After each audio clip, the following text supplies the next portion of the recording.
Hello everyone, ತುಂಬ ದಿನಗಳಿಂದ ಒಂದು ಬುಕ್ನ ಪರ್ಚೇಸ್ ಮಾಡಿದ್ದೆ. ಬಟ್ ಅದನ್ನ ಓದೋಕ್ಕಾಗಿರಲಿಲ್ಲ ನನಗೆ.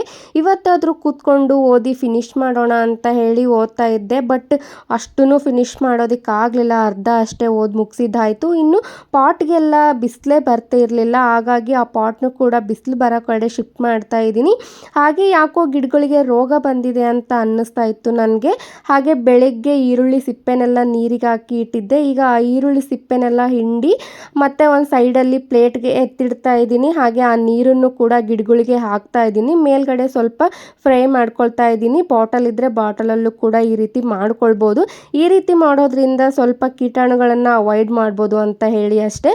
ಹಾಗೆ ಮತ್ತೆ ನೀರಿಗೆ ಸ್ವಲ್ಪ ಈರುಳ್ಳಿ ಸಿಪ್ಪೆನ ಹಾಕಿ ಇಡ್ತಾ ಇದ್ದೀನಿ. ಇನ್ನು ಮಧ್ಯಾಹ್ನದ ಊಟಕ್ಕೆ ಪಾಲಕ್ ಪರೋಟನ ಮಾಡ್ಕೊಂಡಿದ್ದೆ. ತುಂಬಾ ಟೇಸ್ಟಿಯಾಗಿ ಬಂದಿತ್ತು. ಹಾಗೆ ಇದನ್ನು ಮೊಸರು ಜೊತೆ ಸರ್ವ್ ಮಾಡಿದರೆ ತಿನ್ನೋಕ್ಕೆ ತುಂಬಾ ಟೇಸ್ಟಿಯಾಗಿರುತ್ತೆ. Thank you.